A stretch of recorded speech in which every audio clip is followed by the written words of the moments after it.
lot of Western culture, experiences 7 hours or fewer of sleep a night, multiple days, if not continuously throughout the week. There's a lot of work to be done for a lot of people just to get to dedicating 8 or 9 hours a day to sleep.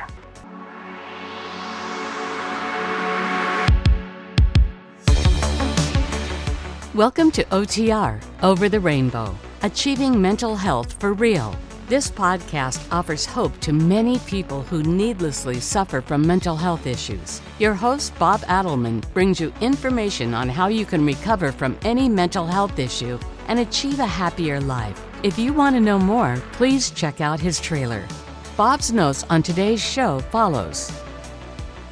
Today's guest is Helen Sernett, host of the podcast Sleepless. She is a sleep and wellness enthusiast. Her podcast reads a list of items usually in numerical, chronological, or alphabetical order that are all part of the same category. Simple but effective, and she hopes no one gets to the end of the show. If you're still awake at the end, she suggests some ideas for drifting off to sleep. Helen suggests stringing a few episodes together if you need a little more time to drift off to dreamland. Good sleeping habits are essential to mental health, and Helen's podcast may be just the help you need to fall asleep. It's better than sleep aid medicine. So let's find out together. Now, here's Bob with today's show. Hello, Helen. Welcome to the show. Bob, thank you so much for having me. It's a real pleasure to be with you, and I'm so glad we were finally able to connect. It feels like we've been trying for a while now. Yeah, because of my operations and everything. I've been out for a while, but I'm back recording for now until I go back under the knife. Well, I'm glad you're doing it now. Thank you so much for having me. Yeah, no problem. If we could start off with just hearing from you, from your perspective, what you do and maybe what your brand is. Yeah, sure. So for folks who aren't familiar with me, my name's Helen Sernett, and I am the host of a podcast called Sleepless, which is designed to help you fall asleep. I'm also a voice artist, and all of this came about after I completely burned out from 20 years or more of working as a fundraiser for nonprofit organizations. And I came to the point in my mental health and wellness and my physical health and wellness where I needed to quit that work and reset. And one of the things that I focused on as I was resetting and as coming on across my restoration, my recuperation, my convalescence, if you will, was how valuable sleep and restorative sleep in particular is. I'd reached a point where I was suffering from insomnia and not getting sleep 2-3 nights a week, and really seeing that was causing even greater declines in my health and well-being, and knowing that in order to fix my health and well-being, I really had to figure out how to conquer my insomnia and get to having good restorative sleep once again, like I used to when I was a kid. Well, you came to the right place because I'm a terrible sleeper. I once went in for sleep apnea test, and they told me, yeah, you were asleep like 4 hours, and it was bad. I didn't go to REM or whatever they said. So did you have sleep apnea?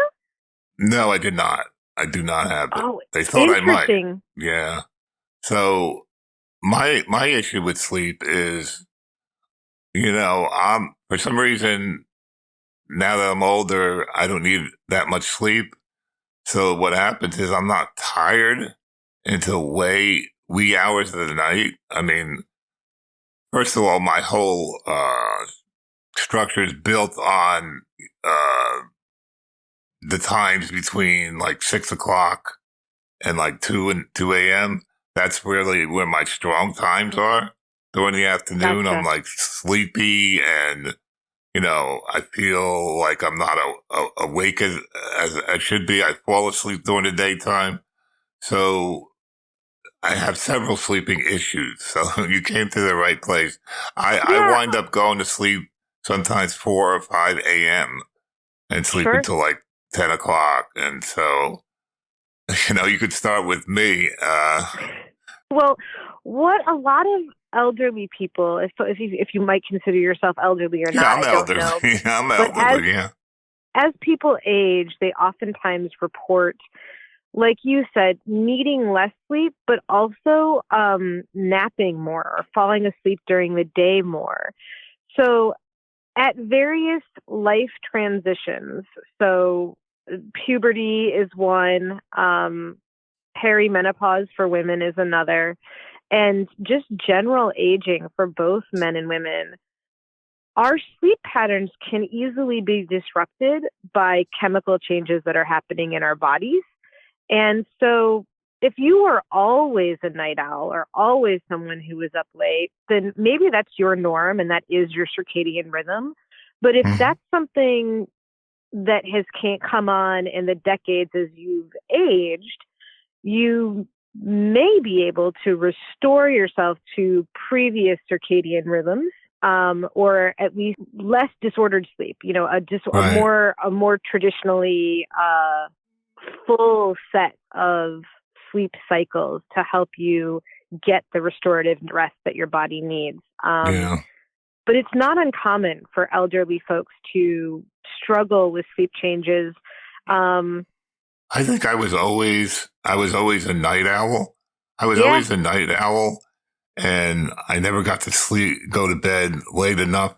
I would go to bed like maybe 12, get up at 7 for work. Oh, that's not But bad, actually. yeah, but Pretty sometimes decent. sometimes I would sleep in even on a work day because I was so tired in the morning. Okay. I have corrected that with some medication. So now Yeah. I'm not as tired in the morning, but some mornings I am.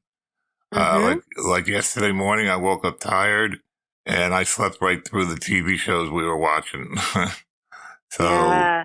Well, it can be really hard when you are a night owl because so much of the research and information that we know now about sleep is more directed towards folks who have a more traditional circadian rhythm as their natural set, right? So, one of the pieces of advice that I can often give people who are feeling so tired in the morning is that first half an hour to an hour of the day, are you outside getting sunlight into your eyes and onto your skin? as much Do as you? my son has preached this to me, I have not done it yet. I do not go outside that often. Um, Yeah. yeah, that's a problem with myself. I'm disabled, so it's difficult for me to get dressed and go outside. It's much easier, Yeah.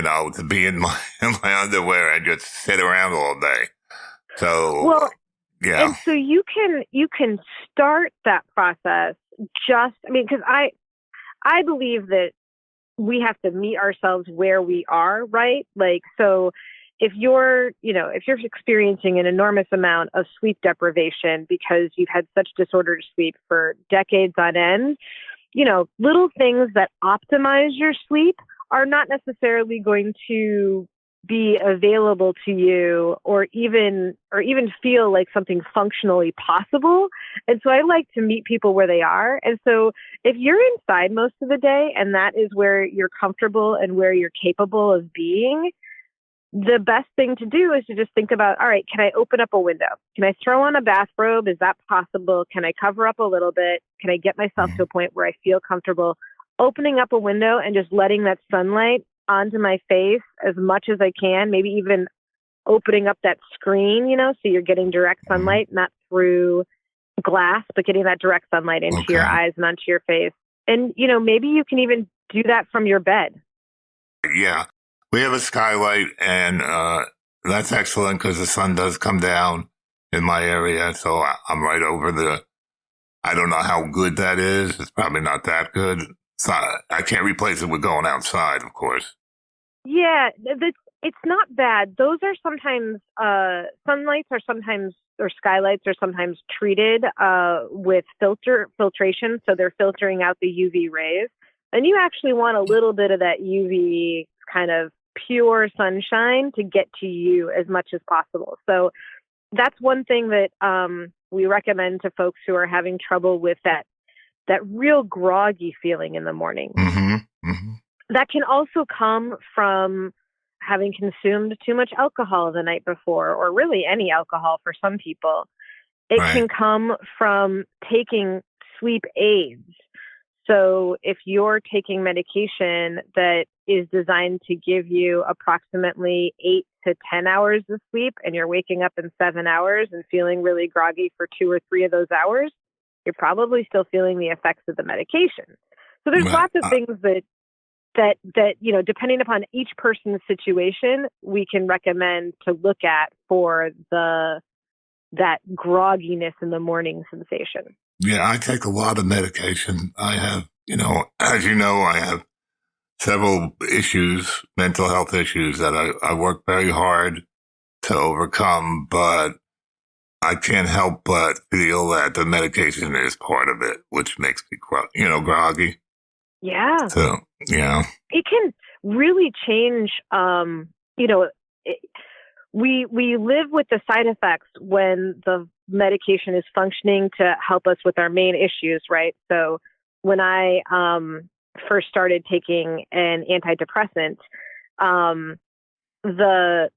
the benefit of that antidepressant, the fact that I was no longer feeling like life was purposeless and there was no reason to go on, that benefit was huge. And I was willing to live with lots of different side effects. Right. But right. as I started benefiting more and more and creating new mental health habits through talk therapy and new cognitive behavioral therapies that I was practicing, those side effects became something that I was more and more aware of. And I talked with my prescribing physician and started slowly working on, and with their support and with therapeutic support, working on changing those medications so that I was still feeling the benefits and not negative side effects. Right. They have medication that wakes you up a little bit. I forgot the name of it. And it gets you going. It's sort of like caffeine. So my partner takes that, and it seems to help her wake up. But I don't take that. So again, I have the problem of falling asleep. Well, and sometimes it doesn't work well. Yeah, sometimes it doesn't work well, and so sometimes you end up in a situation where you're under, you're not necessarily getting the restorative sleep you need, or you need more hours of sleep, whatever it is, and so you're still groggy in the morning. But it sounds to me like you're figuring out what helps you get more sleep, which is all that you can do really, is just work on the problem. Mm-hmm. But you're saying that I shouldn't try to change and go to bed early, because I think there's a lot. I want to mention that I think a lot of ADHD people are night owls because it's part of the package. They stay up late and they're up 4 o'clock in the morning, mainly because nobody's around. It's nice and quiet. All that distraction that you had is gone. So I think they just are excited about the nighttime. Yeah, the thing that I like to say is my main concern is that you get enough sleep for your body. So whether you're getting that sleep in multiple times throughout the day because you take naps, whether you're getting it in, a 10-hour stint at night, or you're waking up in the middle of the night, having a brainstorm and then going back to sleep. Like for me, it's really more about, are you dedicating 8 hours or more a day to the practice of sleep, however you're divvying up that time? And if you are, and you're still feeling tired about things, or things aren't quite right, then we look at, okay, how else can we optimize for your body, for your needs, for what works in your brain? But that first step, given the fact that over 60% of Americans, and by extension, a lot of Western culture experiences 7 hours or fewer of sleep a night, multiple days, if not continuously throughout the week. There's a lot of work to be done for a lot of people just to get to dedicating 8 or 9 hours a day to sleep. Right. Right now, I probably do 5. Yeah. And I don't know if that's good or not. I may need 6. It's very hard to tell. Even the elderly. So one of the things that I was going to say about that is that elderly folks do report having sleep changes, but research has shown recently that the elderly don't actually need less sleep, but they may benefit from breaking it up a little bit, or having, a napping period or two, and then also having an extended period of time. Lots of elderly folks experience nocturia, so that's, having frequency of urination in the middle of the night, and that can be just very disruptive to sleep. So sometimes you need to think about, okay, maybe the 8 hours are 4 hours, and then a break-up period, and a little wake-up period, and then another 2 hours, and then maybe a 2-hour nap during the day, and that gets you to 8 hours. Yeah, yeah. So you're getting the thing. there. I have a weird problem when I go to sleep on my recliner. I have like bad dreams, and I wake up, not feeling good, like so almost feeling dizzy. Yeah. Is a recliner can do that to you? I mean, poorly supported sleep, I would say. So like if your recliner is not optimized for your body to sleep in, then you can have disrupted sleep. You can sleep poorly. I mean, you could end up putting pressure points on different parts of your body that are not good or healthy or appropriate. And so that can absolutely change things. You might be losing circulation to certain extremities, causing possible. you headaches and things like that. So it's probably best to sleep on surfaces that were intended to support your sleep. That's good advice. You call yourself a sleep evangelist? Could you explain what you mean by that? I like to preach the gospel of sleep. Oh, okay. I got you. That makes sense. There's a growing dossier, if you will, of research that wasn't available when I was younger, certainly not available when lots of people were younger. And we're just learning so much about how important sleep is to our mental wellness and our physical wellness that it needs to be incorporated into best practices for our medical providers, but also for our own cultural awareness. So I think we come in contact a lot with people who advocate a culture of go, go, go, go, go. And I want to bring in a culture of make sure you rest and rest restoratively so that you can better act and be in action when you're awake. So the idea is spend a third of your life sleeping to have the best possible journey and the other 2/3 of your life. Right. So actually sleep can have a big effect on your mental health. So it's very important that we keep that in mind and we don't sleep, 2 hours and, stay up for 48 hours straight or, there was a movie once, I forgot the name of it, where the guy didn't sleep at all and then he became like psychotic. There's one of the sort of accidental experiments, if you will, was a man who thought that he would just try it and see what happened and break the Guinness Book of World Records standing record for number of hours awake. And the lasting impact on his mental and physical health from that experiment when he was in his, I believe, 20s, maybe early 30s, was decades into his life. It absolutely harmed him for a long period of time. It's why the Guinness Book of World Records removed that record from the book. Mm-hmm.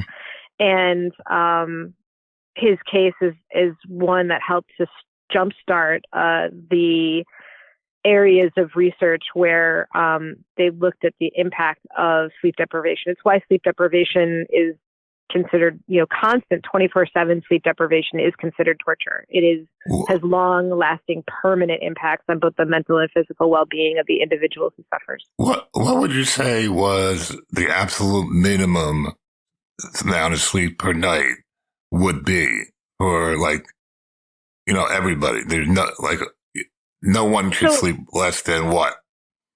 Well, to be honest, anything less than 7 hours a night is considered a form of sleep deprivation and will be detrimental to your health in some way. Even if you do take naps, would that make up in a for it? 24-hour period? So I caveat that by saying 7 hours in a 24-hour period, but yeah. Mm-hmm. Gotcha. Yeah. I mean, I guess it's good for me, but I don't like these nightmares and waking up really groggy and almost dizzy. So I got to be careful about falling asleep on my recliner. Yeah, absolutely. Well, and part of that can be, are you watching television when you're falling asleep on your recliner? Yeah, television is always on. So that media that you're taking into your brain,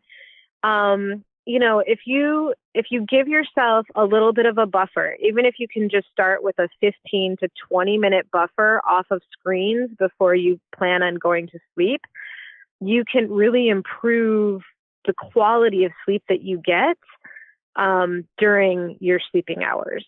And so when I talk about quality of sleep, you want to get through a full set of all of the phases of the sleep cycle. And some of those phases are what help support our mental health.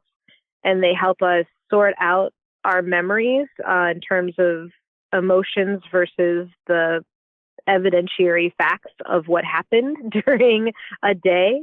They help to sort those things out. And they also help us to reinforce our learning during that time. The sleep cycles help you reinforce your learning, and they help you clean out your brain. So our brains are a protected area of our bodies that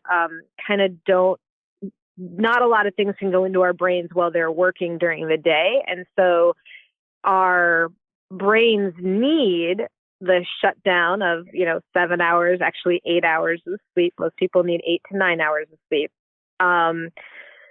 They need that to help detoxify from just the work of thinking, which is brain cells doing what brain cells do, and that creates a certain amount of waste. And getting that waste out of the brain is something that can really only happen effectively during sleep. Yeah, that's why I don't have the problem of thinking about a lot of things at night, because I'm so happy that I don't have to use my brain anymore. Because, having ADHD, I'm on overtime. It's like, enough. I remember at my wedding, everybody came up and congratulated me. I was ready to strangle them because I couldn't stand people coming up and talking. I always have to say something intelligent or whatever. I do have a talking type issue I got as a child. When my family wouldn't listen to me, they ignored me, they made fun of me. So I guess every conversation is stressful for me because I'm always in the back of my mind thinking, are they going to interrupt? Are they going to ignore me? That's another big problem I think does come from ADHD, that we tend to get ignored more than other people, especially in a group situation. So yeah. So that ability to shut down at the end of the day, you're welcoming that, but you're having more trouble just staying in that state of being asleep and not having that state of being asleep become uncomfortable. Right. I mean, I don't know if I'm getting enough REM, for instance. I mean, if I sleep 5 hours, does that mean I was in the REM cycle? So it has to do with your brainwave activities. It's not really the amount of time that you sleep. But one of the cool things, if you have gone through a sleep study in particular, and they say you don't have sleep apnea, that probably means that if you do give your body that, 7 hours of available time to sleep during a 24-hour period, it will regulate itself in terms of how much time your brain spends in REM sleep versus deep sleep, etc. It will set you up for success. Your brain knows what it needs. Everyone's body needs different things at different times. And so the only thing that you can be consistent about is giving your brain and body the amount of time that it needs to do the work of sleep at night or, throughout the day, but trying to give it those 7 to 10 hours a day to do what it needs to do is really important. Right. You mentioned the word neuroplasticity, if I can say that. I barely can. What is that about? Neuroplasticity. So it's Latin, right? So all these medical terms are basically Latin. Neuro means neurons, your brain cells, etc. Plasticity just means flexibility or ability to change and, in this case, improve, I believe, over time. But for me, when I was in the depths of depression and experiencing lots of anxiety and anxiety attacks, I knew that wasn't how I always was. And the fact that I had become that way felt to me like I needed to know that I didn't have to stay that way. And learning about neuroplasticity is what helped me realize that my brain is capable of changing again. Like it doesn't have to stay how it has changed. It can change again.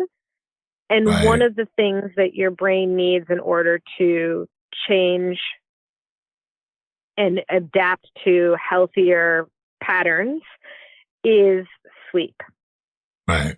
Sleep is when you myelinate your learning. Sleep gives you the energy that you need to practice change, right? Because change is hard and cognitive behavioral therapy is not easy. And it requires you to think about things that you have previously done in an automatic way before. So you're working hard at it. So your brain needs that energy and then it needs time to rest in order to what's called myelinate the synapses. So if you think of the connections between brain cells as a highway, that's called a synapse in brain neurology terminology. And when you myelinate the highway, you're like making a wider, better, faster road. And that can only happen at sleep. Right. Because it happens best at sleep.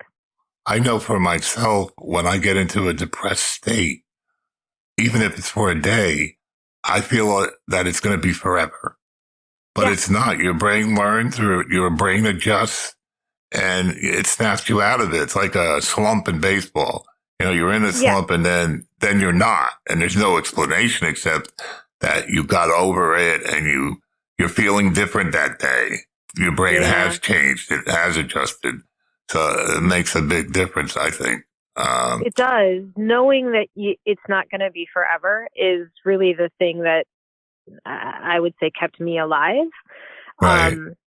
And being able to tell myself that, even being able to know that kind of in my heart, even as my brain kept on telling me, no, it's always going to be like this. There's no purpose to life. Life is meaningless. Life doesn't have a reason for you, and you don't have a purpose in it. Those were negative thoughts that I was having a lot, but I believe a lot in science. Some people get their strength from faith. I get my strength from science, I think, more than anything else. Yeah. And seeing the research that said, it doesn't have to stay this way. Your brain doesn't have to keep on thinking this way. It probably won't. Like you said, like baseball in a slump, you will get out of your slump. If you keep on putting the work in, you will get out of your slump. Right. And for me, that's kind of what neuroplasticity and the understanding the science of neuroplasticity did for me. It said, okay, if I put in the work to retrain my brain, I can, in fact, stop having this downward spiral of negative thinking and instead practice and then make my habit and then do naturally on my own without thinking about it, a series of positive thinking and productive thought processes. Take it until you make it. That's one of Some of it's the faking it until you 12 make it. I step. mean, like, Yeah. I definitely had to tell myself things in my own mind or literally out loud that I didn't feel were honest. Like I had to Affirmations. pretend I was someone else saying them. Right. Like an affirmation, like Stewart from Saturday Night Live, where he sits in front of the mirror. They say that's very good for your mental health is to have affirmations, even if you don't really believe it deep in your heart. It's good to say it. Yeah. Yeah. Telling yourself I mean, for me, it was like telling myself I loved myself, right? Like look in the Right. mirror and say, I love you. And I love you as who you are today. I love you as who you're going to be tomorrow. I love who you were in the past. And being able to say that to yourself is a really good way to defeat the negativity of depression. At least it Right. was for me. But it takes practice, and you have to do it even when you don't feel like doing it. So finding that energy, I also felt like I needed to really improve my sleep in order to just have the energy, or what a lot of chronic illness folks call the spoons, to do that work. Right. I had an incident with not an incident, but I had something. I told my oldest one, I said, pretend you have a shirt that says, I'm okay. I'm a good person. Just pretend that you have that and you can do everything. Pretend that's on your shirt and you begin to believe it more. So Yeah. I think that was, he always tells me, Dad, that was the best advice you ever gave me. So Power of it positive does help. thinking. Yeah, exactly. One thing I want to get to before we close up is your podcast. You have a sleep podcast. Is that, do you put people to sleep or how does that So yes, work? I put people to sleep. I hope nobody gets to the end of my podcast episode. Rather that I hope everyone is playing the end of my podcast episodes, but they don't actually hear them because they've already fallen asleep. I tried a lot of different things when I was trying to figure out how to get myself to fall asleep again. And I really wanted to find an audio tool that would work for me. And unfortunately, I did not find it. I wanted someone to just count me to sleep, like to just start counting at 1 or 0 and just count up to 500 or something, right? Right. And Counting sheep. I couldn't find that. And so I made that recording for myself. And that is actually what became the first episode of Sleepless. And from there, I created 3 seasons worth of lists that are on all different topics, from history to art to gardening to different types of sheep and dogs and cats. I mean, there's lots of different ones out there now.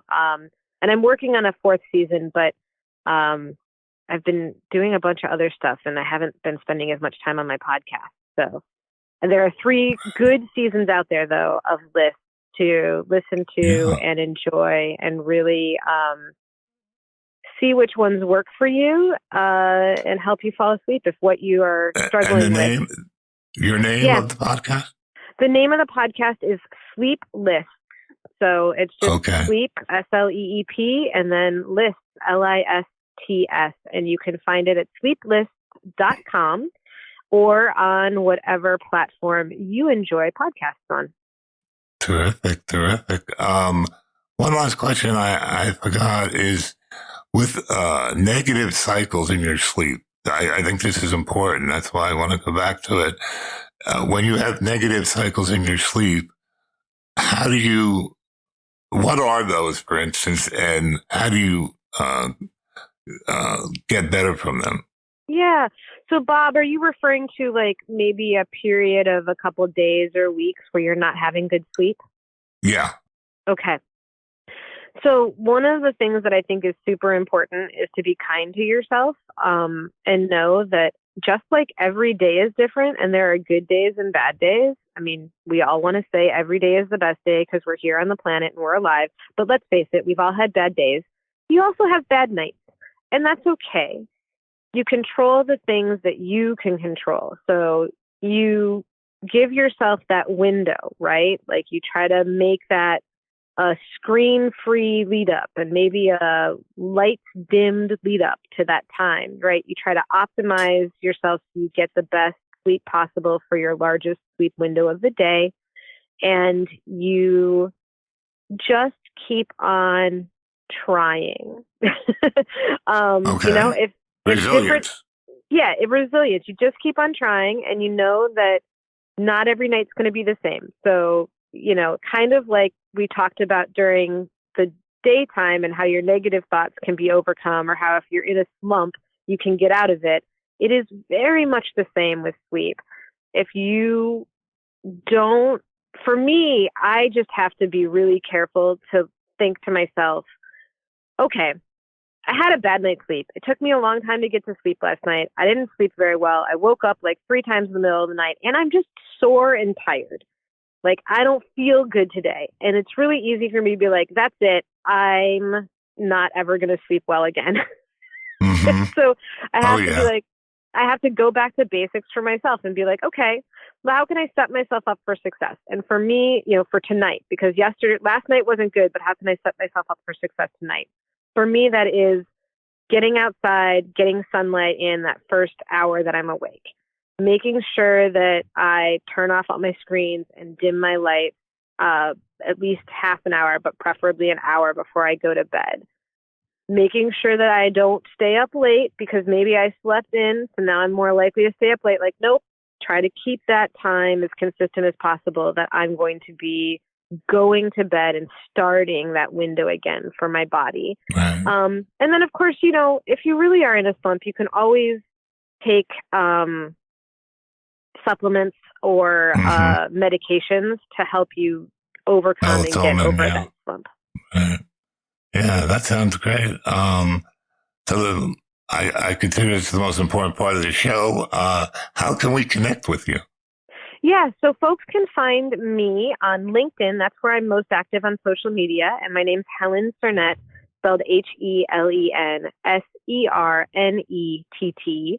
And I'm on LinkedIn, and so you can follow me there. Also, you can find my website at sleepless.com. So that's sleepless.com. And that you can find resources about sleep as well as information about previous episodes and my blog there, etc. Do you have any books, or you haven't written books? I don't have any books yet. Thank you for asking. I do voiceover, so maybe I'll do an audiobook sometime. Or I was thinking I might take my podcast and create an audiobook of them to help people fall asleep. So maybe someday. Okay, that sounds terrific. You've been a very entertaining guest. A lot of the stuff you had said, I didn't even think about. And I think it'll be very helpful, especially when we're talking about mental health. It's so important to make sure your sleep is okay. So it's tough to sleep sometimes, but if you stick with it and make those changes that you talked about, I think we can do it. Yeah. Yes. And I just, if you're spending a lot of time thinking about your medications, your diet, and your exercise, and you're not feeling like you're having success, I mean, imagine what would happen if you spent time on your sleep, which is actually a third of your life, right? You might spend 3 hours a day eating. You might spend 1 hour a day exercising, but you should be spending 8 hours a day or more sleeping. So you can have a really huge impact on your wellness, both mentally and physically, by focusing in on getting the best sleep that you can get. Terrific, terrific. Okay. It's been very nice talking to you. I wish you all luck in the world, and, just have a great day out there, and take care. Thank you, Bob. Thank you, Bob. Likewise to you. Thank you so much for having me.